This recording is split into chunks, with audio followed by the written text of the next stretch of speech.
Bonsoir, bonjour. Échange citoyen, 4 mois après, je vous retrouve pour ce que nous avons coutume d'appeler l'échange courtois, l'échange agréable, l'échange parfait. Aujourd'hui, je reçois une personnalité de la diaspora congolaise en France, Monsieur Antoine Page Kioulou. Avec lui, nous allons essayer d'aborder quelques sujets d'actualité qui concernent notre patrimoine commun, la République du Congo.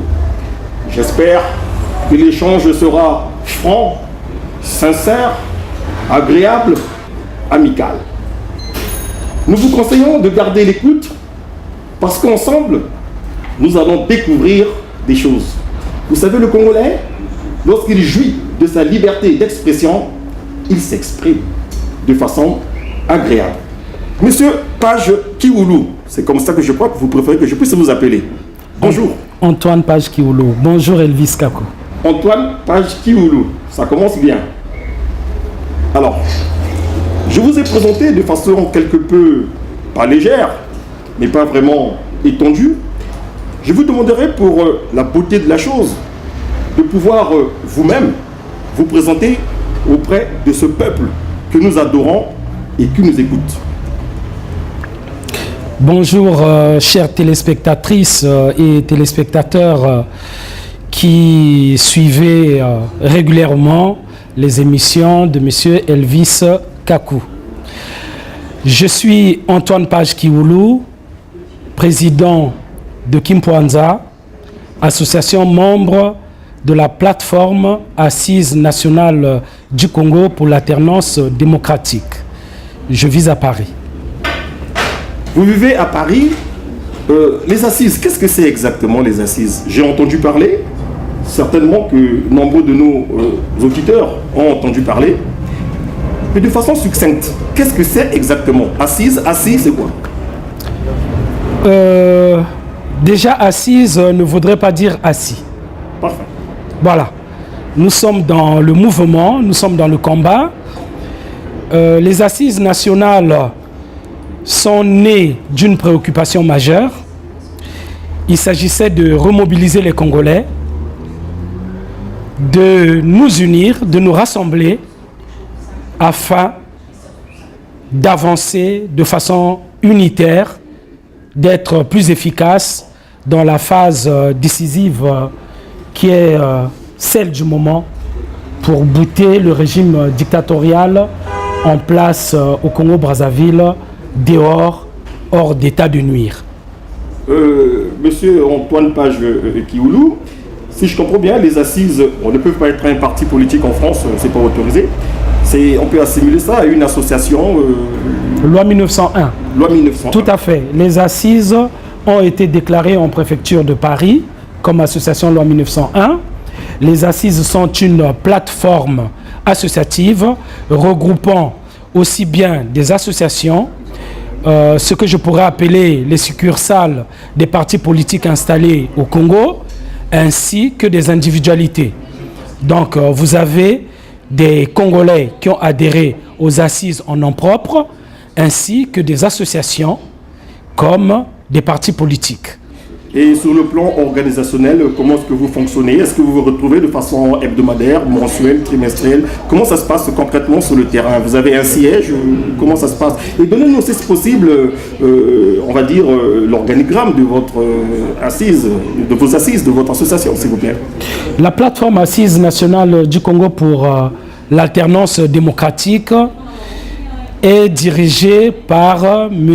Jean-Luc Maleka, ancien ministre des Finances et de l'Économie pendant la transition, lorsque le défunt Milongo était Premier ministre. Monsieur Jean-Luc Maleka a une équipe autour de lui, c'est ce que nous appelons l'exécutif, constitué par un certain nombre de pôles. Ensuite, nous avons le conseil représentatif, qui est un organe en quelque sorte législatif, et nous avons des chargés de mission Les assises se retrouvent en assemblée générale ordinaire, extraordinaire et en réunion simple, mensuelle, lorsque l'actualité nationale l'impose. Les assises s'ouvrent souvent à toute la diaspora congolaise. Et donc, si je comprends bien, monsieur Page Antoine Kioulou, vous venez d'effectuer un séjour à Brazzaville.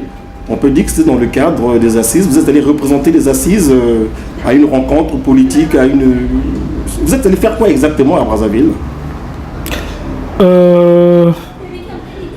Je dirais que ce n'est pas exactement une mission des assises. Voilà. Je suis parti au Congo dans le cadre des activités de Kimpwanza, l'association politique, le mouvement dont je suis le président. Lorsque nous avons tenu nos assises de la refondation en 2013, nous avons décidé qu'il était temps d'aller s'installer sur le territoire national. Ça n'a rien à voir avec les assises associations... Tenez-vous bien, tenez-vous bien. Kimpwanza est la plus ancienne association politique encore en activité dans la diaspora. Kimpwanza a été créée en mai 1990. Donc, en 2013, nous avons acté qu'il fallait installer Kimpwanza sur le territoire national. Et donc, cet été, j'ai été missionné par mes camarades de combat d'aller installer Kimpwanza au Congo. On va les appeler les Kimpwanzistes, non? On peut. On peut. Et j'en ai donc profité en tant qu'association membre des Assises nationales du Congo d'avoir une accréditation afin de représenter les Assises nationales au pays, surtout qu'il y avait le dialogue alternatif de Diatta. Et quand je dis Diatta, nous en viendrons sûrement. C'était le dialogue alternatif de l'opposition à Brazzaville. Ce sont les discriminations, les oppressions du pouvoir en place qui a fait que ce dialogue se tienne à Diatta. Justement, Diatta 2015 a vécu en réponse au dialogue de CBT. Si je comprends très bien, je peux me permettre de faire cette approche. Vous avez pris part donc aux travaux du dialogue alternatif, celui de l'opposition congolaise. Quelle a été concrètement votre contribution? Est-ce que vous avez été assez participatif dans les commissions ou alors ceux de Brazza vous ont marginalisé? Ce qui est possible. Hein. J'ai été bien reçu. J'ai été bien reçu dans la mesure où j'avais une accréditation en bonne et due forme des Assises nationales du Congo pour l'alternance démocratique. Cette accréditation a été remise à Paul-Marie Pouelé, le président du FOCAT, donc partie prenante, le coordonnateur voilà, de ce fameux dialogue. Et donc, j'ai été invité, convié aux commissions préparatoires. J'y ai été. Et j'ai été également aux séances plénières. Donc, en un mot, les assises, la diaspora congolaise de France que vous avez représentée au cours de ce dialogue alternatif Diatta 2015, vous avez participé de façon honorable, de façon juste, honnête, sans a priori.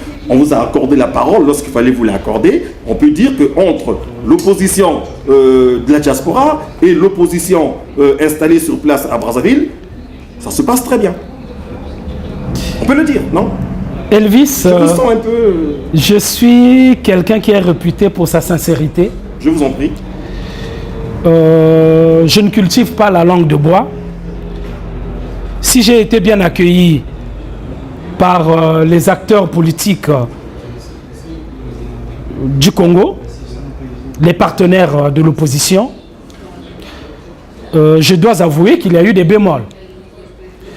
Des bémols dans le sens où, si nous à Paris, nous déroulons le tapis rouge pour recevoir nos compatriotes, nos camarades qui luttent à l'intérieur du pays, je crois que les annales de Diatta ne retiendront pas un message de la diaspora en général et des assises nationales du Congo pour l'alternance démocratique, pour la simple raison que le délégué que j'étais n'a pas pu délivrer ce message tant attendu par les populations congolaises.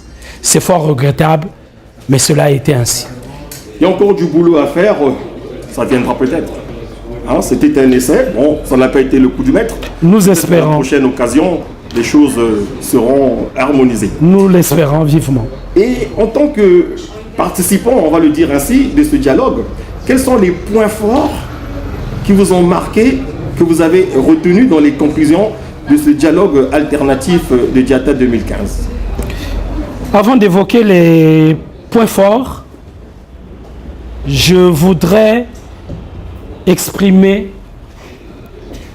mon mécontentement, mon sentiment de révolte quant aux péripéties que nous avons vécues pour tenir ce dialogue alternatif. Nos camarades sur place ont loué la salle du Palais des Congrès, payé rubis sur ongle 1 million de francs CFA. Hélas, les autorités politiques de Brazzaville n'ont pas permis que nous siégeons au Palais des Congrès. On en est encore là au Congo-Brazzaville? Tout à fait, malheureusement. Nous nous sommes rabattus sur une salle privée au rond-point Mungali qui a été payée. Malheureusement, le pouvoir dictatorial de Brazzaville a tout fait pour empêcher que nous siégions à Mungali. Jusqu'à, je le souligne, jusqu'à manipuler des populations locales qui sont passées à la télévision pour dire Mungali ne veut pas de ce dialogue, allez faire votre dialogue ailleurs, nous voulons la paix. Depuis quand un dialogue entraîne des problèmes de sécurité, met en mal la paix des citoyens de la ville, d'un quartier? Voilà comment, faute de mieux, nous nous sommes réfugiés au siège de l'UPADS à Diatta. C'est vraiment regrettable et c'est à condamner. Donc on peut dire que vous êtes un peu retrouvé en plein monopartisme, où le pouvoir en place décide de ne pas vous céder certains locaux, de ne pas vous permettre de tenir librement votre dialogue, vos rencontres, vos réunions, un peu comme au bon beau vieux temps du monopartisme. Et on est en démocratie, non? C'est pas ça? Vous savez, encore que pendant le monopartisme, il n'y avait qu'un parti. Exact. Donc, dans la tête, ils sont peut-être encore restés dans... Évidemment, et cela n'est pas d'aujourd'hui. Il ne faudrait pas que nous ayons la mémoire courte, mon cher Elvis. Pendant le régime, pendant le processus démocratique qui a mené le régime de Pascal Lissouba au pouvoir, pendant ces années-là, le Congo a vécu quel type de régime politique réellement? Mais c'était le monopartisme multiplié par autant de partis politiques. Je vous rappelle que dans les fiefs de l'UPADS, un autre parti politique n'avait pas chapitre. Dans les fiefs du MCDDI, un autre parti politique n'avait pas voix. Donc, ce n'est pas d'aujourd'hui, mais nous réitérons la condamnation, nous réitérons la dénonciation. Il nous faut retrouver le processus démocratique tel qu'il a été édicté à la conférence nationale souveraine de 1991. Alors, monsieur Page Antoine Kioulou, en dehors de cet épisode quelque peu risible, pour ne pas dire ridicule, et honté, où le pouvoir vous interdit des salles d'État comme des salles privées, Diatta a vécu. Et si vous vous êtes retrouvé au siège de l'UPADES, c'est peut-être un signe du destin.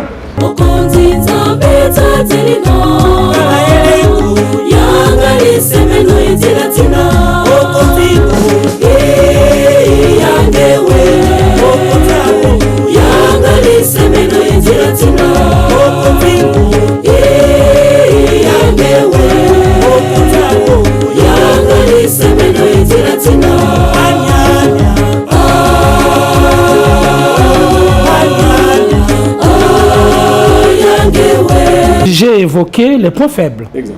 Le point fort de Diatta, toutes les populations congolaises, sans remords, ils doivent le garder à l'esprit. L'appel de Diatta doit les habiter comme le sang qui circule à chaque seconde dans leurs veines. Le point fort de Diatta, ça a été cet appel à la résistance. Dans la Constitution, souverainement établie de façon libre par le peuple congolais. Et c'était la seule fois, dans la Constitution de 1992, le préambule dit exactement que les Congolais doivent résister face à toute tentative d'oppression. Et dans la Constitution de 2002, le régime du général Denis Sassou Nguesso a repris cela. Les Congolais doivent résister à toute tentative d'oppression. L'appel de Diatta invite solennellement tous les Congolais, femmes, hommes, jeunes, vieux, de prendre, d'assumer leur devoir de patriotes, de citoyens et de résister face à l'oppression. Voilà le mot fort de Diatta. À côté, je le souligne, des discours des uns et des autres, comme celui de M. Blanchard Oba, neveu, s'il en est, du général Denis Sassou Nguesso, qui aujourd'hui s'est rangé du côté du peuple, s'est rangé du côté des patriotes pour dire non au changement de la Constitution. Alors, si M. Oba, qui a profité des ors de la République, qui a profité du pouvoir, se met du côté du peuple, peuple congolais, citoyen congolais, où est ta place?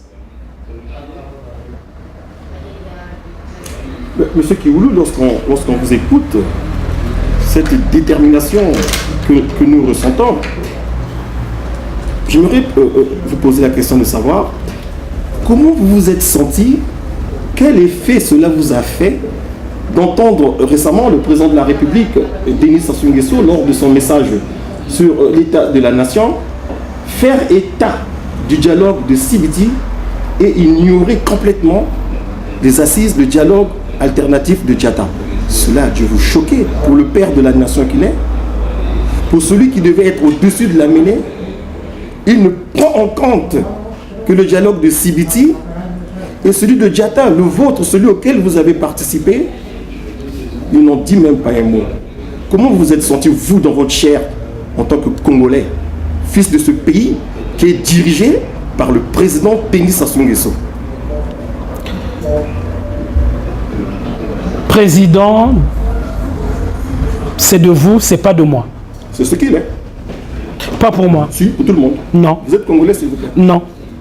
Pour moi, le général Denis Sassou Nguesso est un chef d'État, comme beaucoup d'autres. Vous savez, la République obéit à des critères, à des normes. Je ne vais pas m'étendre là-dessus. Mais si vous ouvrez les manuels politiques, vous saurez qu'est-ce qu'une république. Le Congo n'est plus une république depuis le coup d'État d'octobre 1997, quand il s'est autoproclamé chef de l'État, président de la République. Une république, c'est un pays où le souverain premier est le peuple. C'est le peuple qui élit en toute liberté les candidats à toutes les fonctions électives.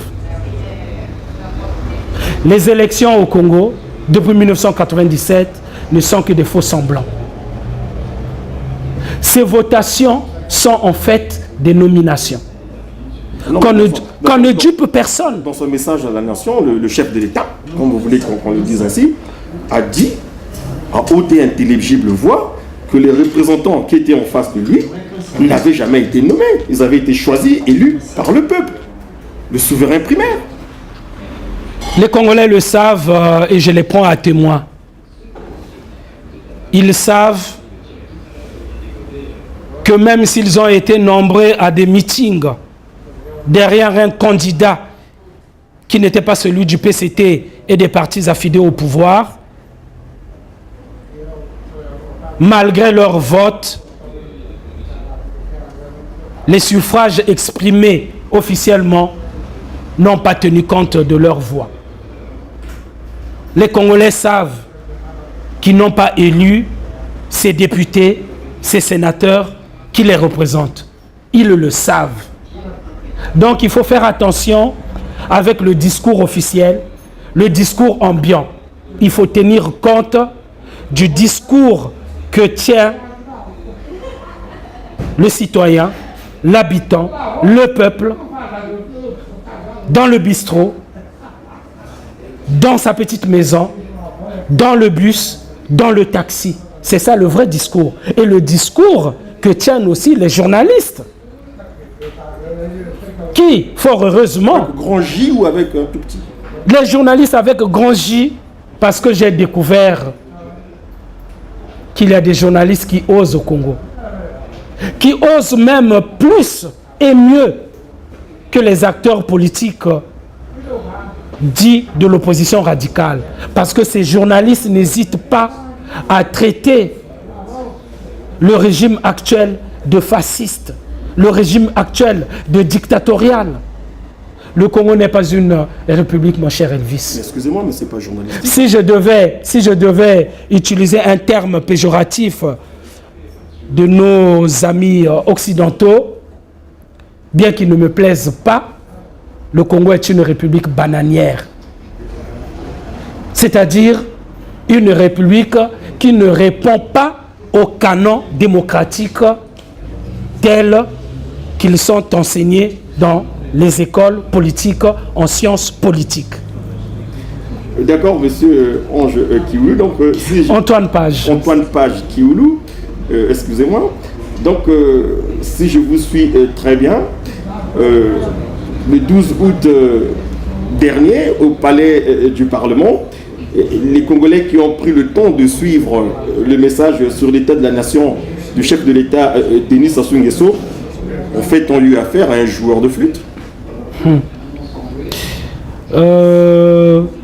En l'écoutant attentivement, j'ai eu l'impression d'avoir affaire à un joueur. Vous savez, il m'est revenu en mémoire un sketch d'un comédien camerounais où il y avait des chefs d'État qui se livraient à un match de football. Et il y en a qui essayaient de tirer au but. Quand on a fait la passe à M. Denis Sassou Nguesso, le comédien camerounais, j'oublie son nom, et je crois qu'il est décédé depuis, paix à son âme. Un cancan, une histoire comme ça. Voilà, c'est Jean-Michel Cancan. Il a dit, et Denis Sassou Nguesso botte en touche. Voilà ce qu'il a fait lors de cette allocution devant le Parlement réuni en congrès, le pseudo-parlement. Il a botté en touche dès lors qu'il ne dit pas exactement s'il y aura référendum ou pas. À Sibiti, sa cour a demandé à ce que le peuple soit invité à une évolution des institutions. Que le peuple se prononce. Et pour que le peuple se prononce, ça ne peut être que par voie référendaire. Sibiti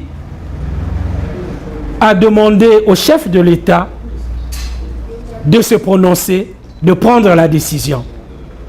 Diable! Pourquoi, réunissant le Parlement, n'a-t-il pas donné réponse à cette demande de ses affidés? Les populations congolaises attendaient de ce discours qu'il donne la réponse, qu'il dise s'il y aura référendum ou pas, changement ou non de la Constitution. Il a botté en touche en disant Sibiti aura des échos dans les mois à venir. Eh bien, peuple congolais, prenez-le au mot, soyez attentifs, soyez vigilants, préparez-vous et attendant ce fameux écho à Sibiti. Mais d'ores et déjà, j'invite le général Denis Sassou Nguesso à ne pas provoquer l'ire de nos populations. Yamelunga, trop c'est trop, et les populations congolaises ne lui laisseront pas le loisir de continuer à s'amuser. Monsieur Antoine Page Kioulou, tout à l'heure, vous avez parlé de Jean-Michel Cancan dans son sketch sur le dribble, mais il se pourrait que monsieur Denis Sassou Nguesso a feinté les dialogueurs de Sibiti, non? Oui, c'est bien ça. Il a tenté une feinte.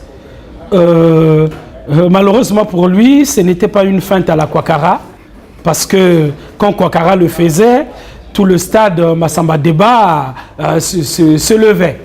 Hein? Et donc, nous sommes attentifs.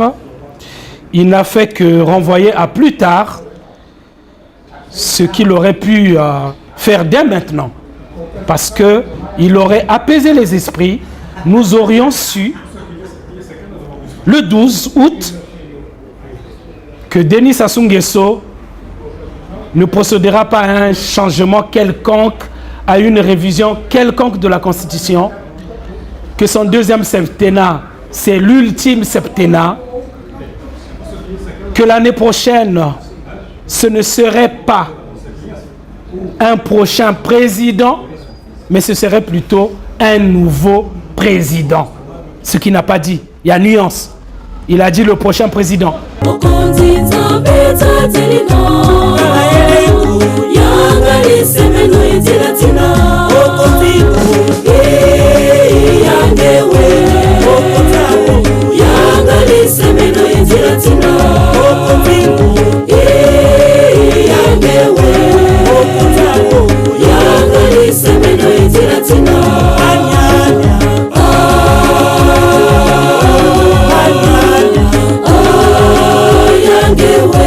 En 2016, ou un peu plus tard, mais dans tous les cas, le mandat du général Denis Sassou Nguesso se termine en 2016 et l'après 2016, il n'est plus concerné, il est out. Je dis bien, il est out. C'est le point de vue, c'est l'espoir de tous les Congolais, qu'ils soient du nord ou du sud. Évidemment, sauf ceux et celles qui se la coulent douce avec l'argent du peuple congolais. Non, je crois qu'en bon démocrate qu'il est, le président Denis Sassou Nguesso sera respecté la constitution du 20 janvier 2002. Une constitution que d'aucuns disent qui avait été taillée sur mesure par lui et pour lui.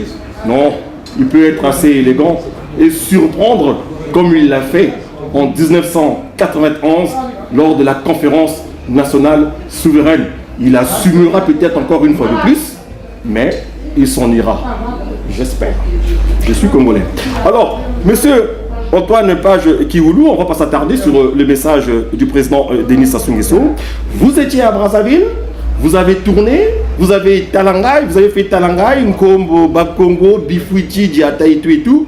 L'ambiance à Brazzaville, on y circule librement, on respire l'air pur.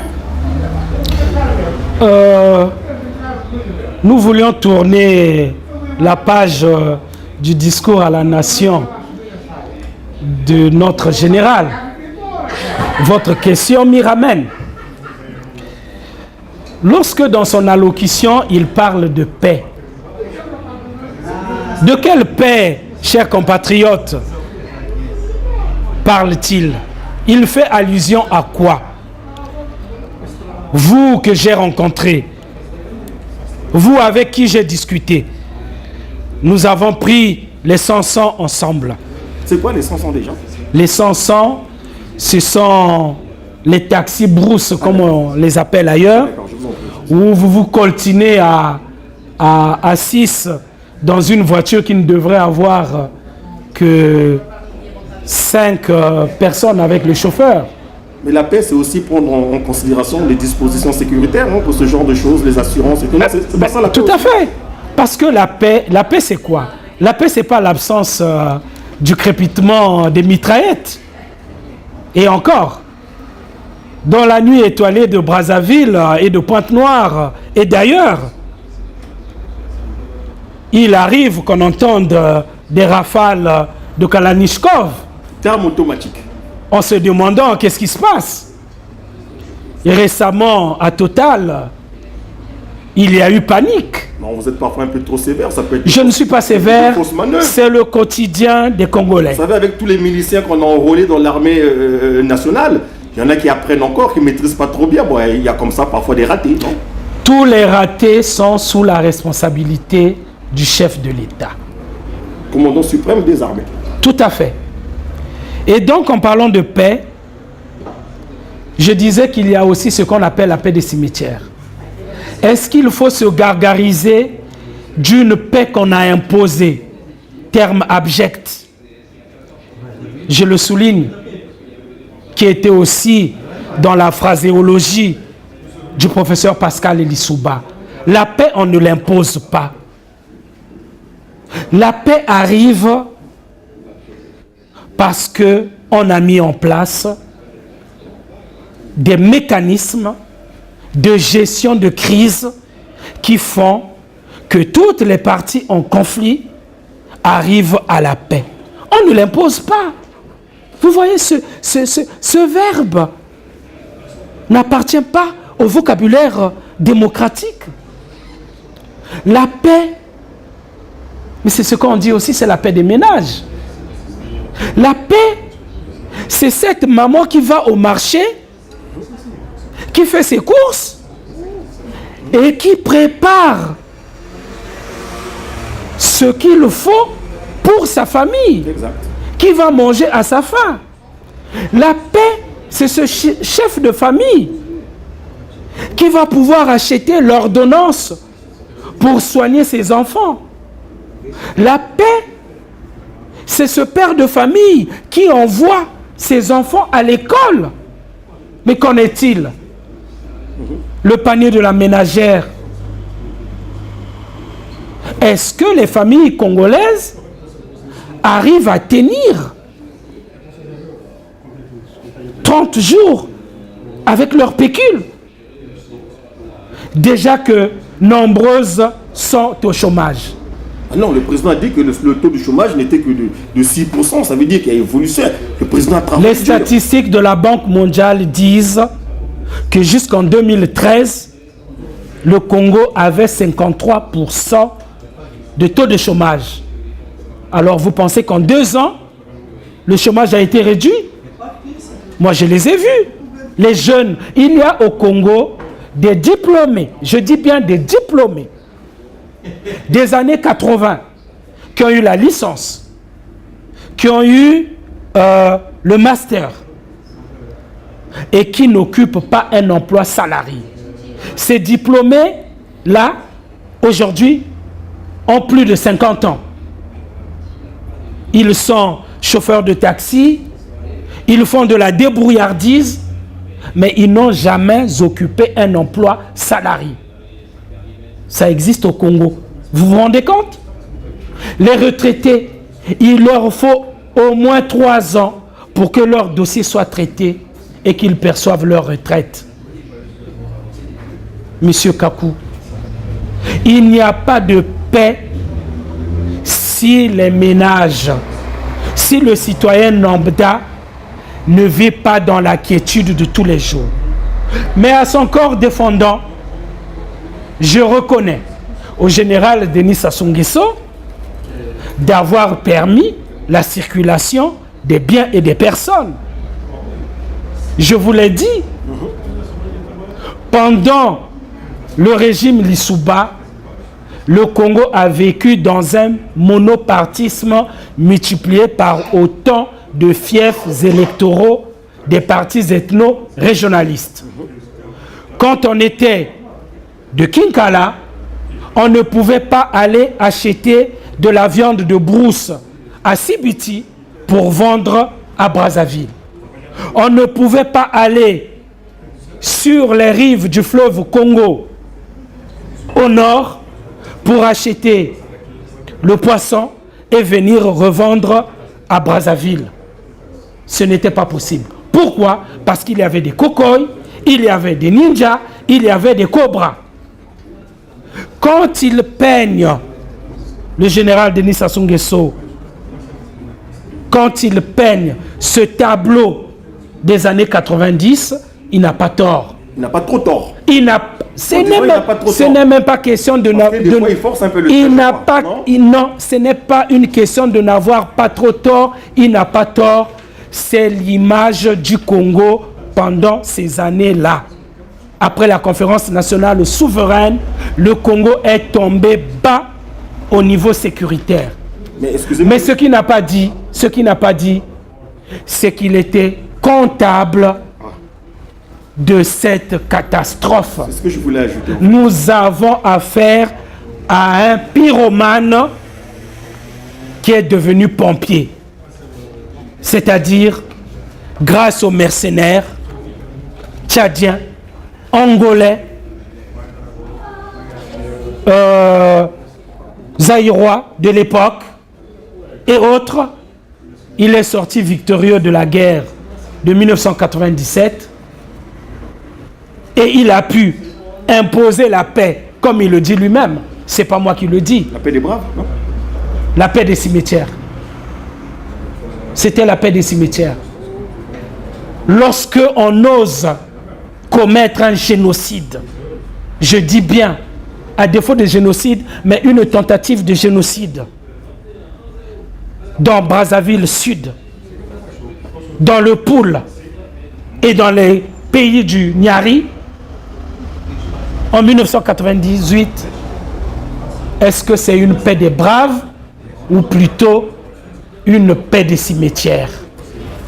Madame, Monsieur, vous êtes toujours branché sur notre échange citoyen avec Monsieur Antoine Page Kioulou. Il a dit beaucoup de choses très intéressantes en prenant appui, c'est ce que j'ai fait aussi, sur le message sur l'état de la nation du président Denis Sassou Nguesso. Mais il faut que nous puissions évoluer, Monsieur Antoine, avec votre permission. J'aimerais bien qu'on revienne sur la France, la diaspora congolaise à Paris. Est-ce que vous êtes enfin rassemblés? Parce qu'il y a un problème de rassemblement au sein de votre diaspora, non? Je suis rentré à Paris le samedi 15 août. En bon militant, en bon combattant, j'ai revêtu ma tenue et je suis parti au meeting des forces vives de la diaspora qui se tenait à l'hôtel Campanile à Pantin. Et je peux vous dire que j'étais ravi, rassuré de voir que la diaspora est toujours debout. La diaspora parle d'une même et seule voix. La diaspora dit qu'il ne peut y avoir de changement ni de révision de la Constitution. La diaspora dit que le deuxième mandat du général Denis Sassou Nguesso, un mandat volé au peuple, est l'ultime mandat. La diaspora demande au peuple congolais d'être prêt à la désobéissance civile.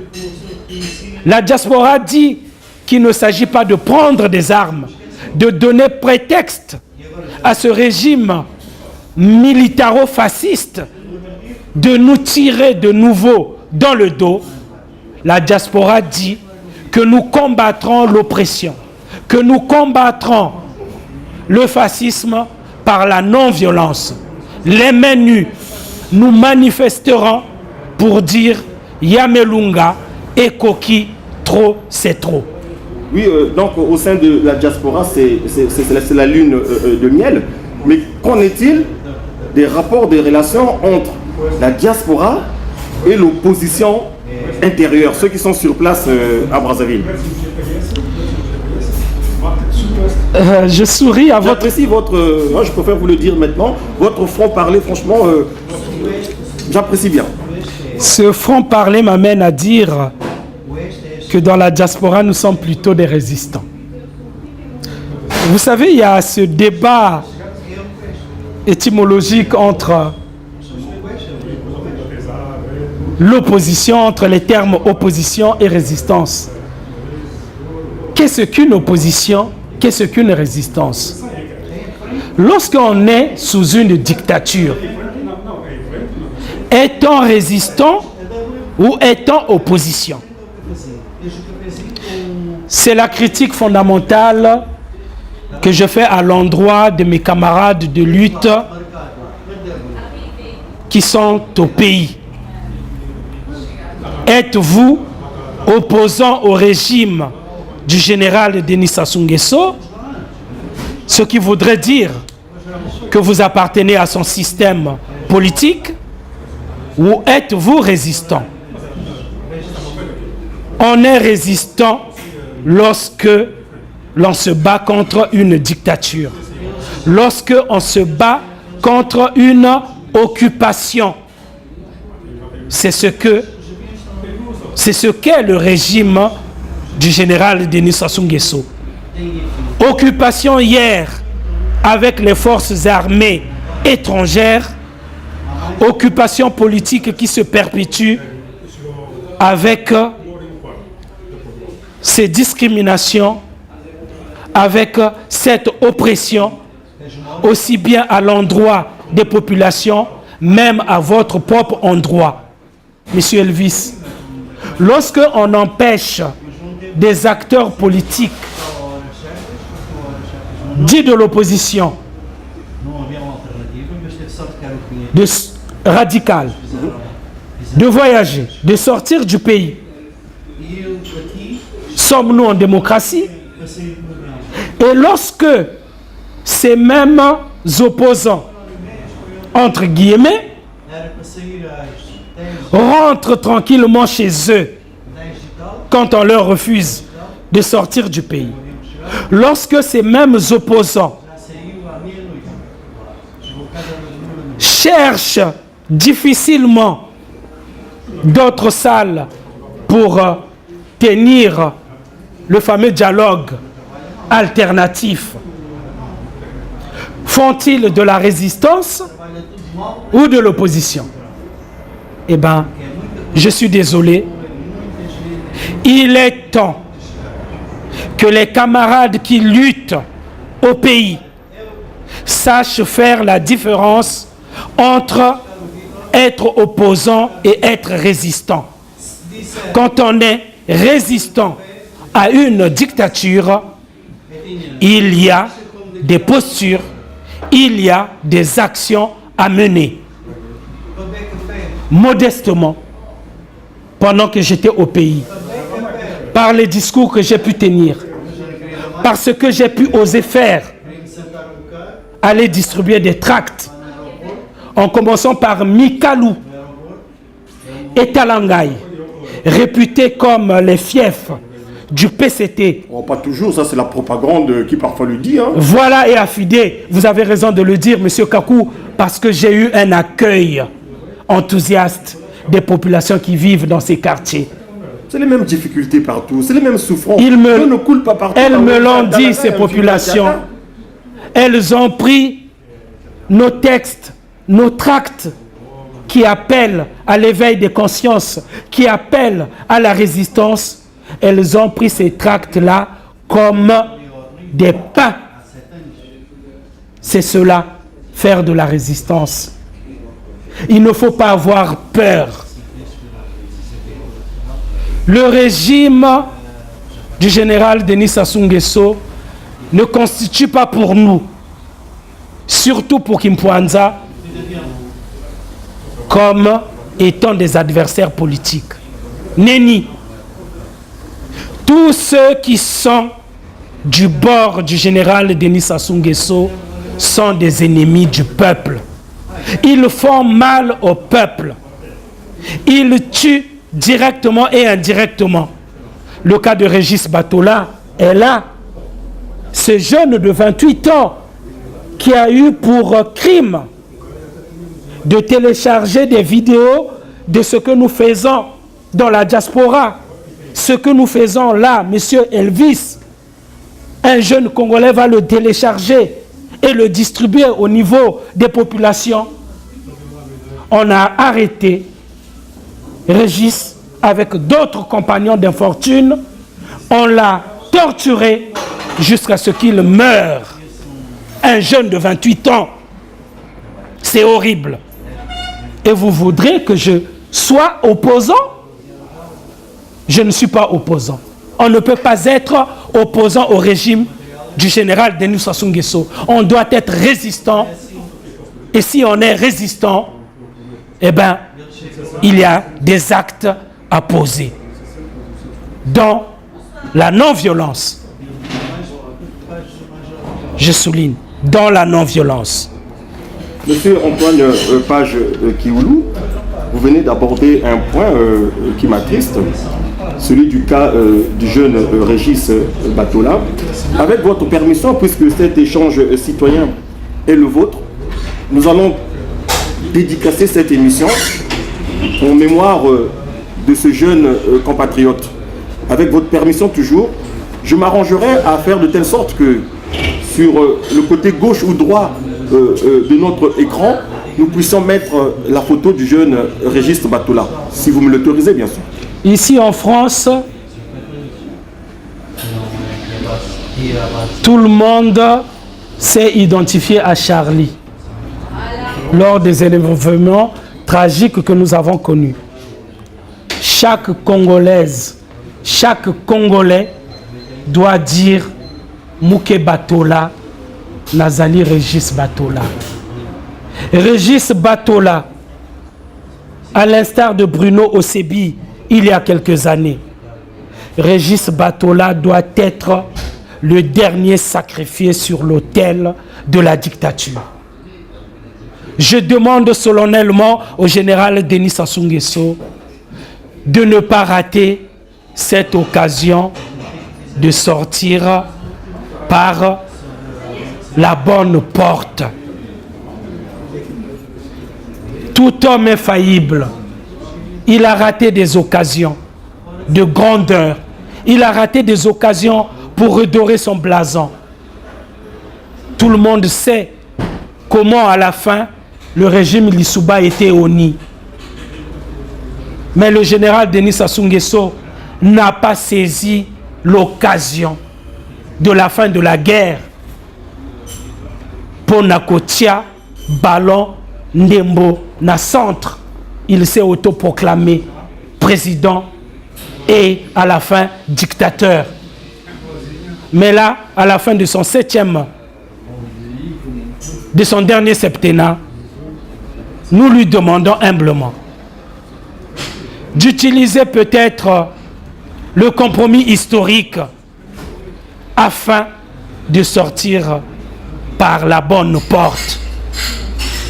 Mais si c'est le bras de fer, nous ne reculerons pas, nous n'hésiterons pas, nous nous défendrons comme nous le demande la Constitution, celle de 1992 et celle de 2002. Nous nous défendrons par la non-violence pour dire Yamelunga et Koki, trop c'est trop. Eh bien, madame, monsieur, je suis dorénavant Régis Batola. Merci. Poursuivons notre échange citoyen, monsieur Antoine Page Kioulou. Vous êtes, je peux me le permettre, un jeune homme politique. Comment arrivez-vous à faire que, je vais le dire, hein, je suis Régis Batola. Régis Batola, c'est ce jeune, comme vous venez de le dire, qui a pris des risques jusqu'à en perdre sa vie. Donc avec moi aussi, le franc-parler, c'est ma tasse de thé. Comment arrivez-vous pas à supporter, à vous associer et pratiquement à vous faire voler la vedette en tant qu'homme politique avec ceux de l'opposition aujourd'hui à Brazzaville qui ont pratiquement tous été avec Denis Sassou Nguesso depuis pratiquement 1968 jusqu'à il n'y a pas longtemps. En fait, qu'est-ce que j'ai constaté? C'est des gens, des compagnons de route de Denis Sassou Nguesso qui, une fois débarqués, viennent rejoindre l'opposition. À quand l'émergence de la nouvelle classe politique? Vous allez toujours accepter d'être des porteurs d'eau? Je suis l'un des rares acteurs politiques congolais qui n'a jamais émargé dans les effectifs de ce qu'on appelle les partis ethno-régionalistes. Je n'ai jamais été militant du MCDDI, ni de l'UPADS, ni du RDPS, ni du RDD, ni de l'UDR Mwinda, et encore et encore. Ces partis politiques qui, de par leur façon de concevoir le jeu politique, qui de par leurs activités, leurs discours, ont endeuillé le Congo après la conférence nationale souveraine jusqu'en 1997. J'appartiens à ces Congolais qui ont très tôt eu conscience du Congo 342 000 km². Je l'ai dit sur les antennes de DRTV et sur Radio Congo, il faut arrêter de suivre les leaders politiques sur la base ethnique, sur la base du terroir. Ce n'est pas parce que vous êtes né dans le pool, que vous parlez l'ari, que vous devez être au MCDDI ou au DRD ou je ne sais pas quel autre parti politique animé par des ressortissants du pool.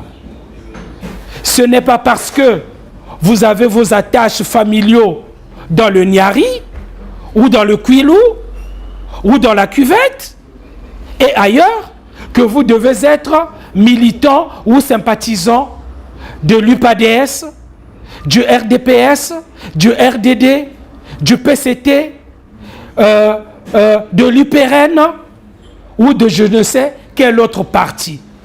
C'est grave, mes chers compatriotes, c'est grave quand vous voyez ces leaders politiques, aussi bien de la majorité présidentielle que de l'opposition dite radicale. Mais les militants, c'est lesquels? C'est toujours dans le fief, dans le terroir qu'on va les piocher. C'est fini. Le Congo de demain, le Congo que nous voulons bâtir, le Congo de l'après-général Denis Sassou Nguesso, c'est le Congo des Congolais qui pensent Congo 342 000 km². Monsieur Antoine Page Kioulou, vous avez eu l'occasion de vous exprimer face au peuple qui vous a certainement écouté. Nous allons bientôt arriver au terme de notre échange citoyen. Mais avant, j'aimerais vous poser la question. S'il arrivait, par esprit d'aventure, que M. Denis Sassou Nguesso annonce le référendum anticonstitutionnel, parce qu'il sera anticonstitutionnel, pour tenter d'abroger la Constitution du 20 janvier 2002. Quels sont les grands moyens que vous avez en votre disposition pour lui dire stop Yamelunga? Il n'y a pas meilleur suffrage.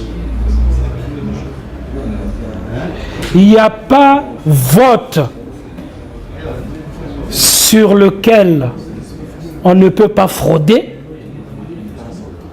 que l'expression populaire manifestée dans la rue.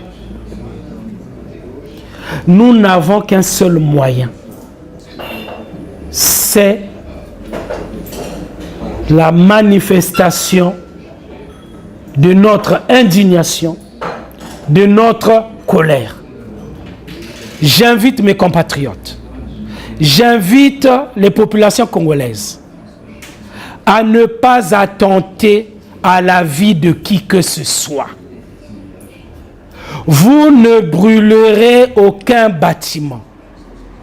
Vous ne sondierez aucune maison, aucune villa. Non. Nous nous soulèverons.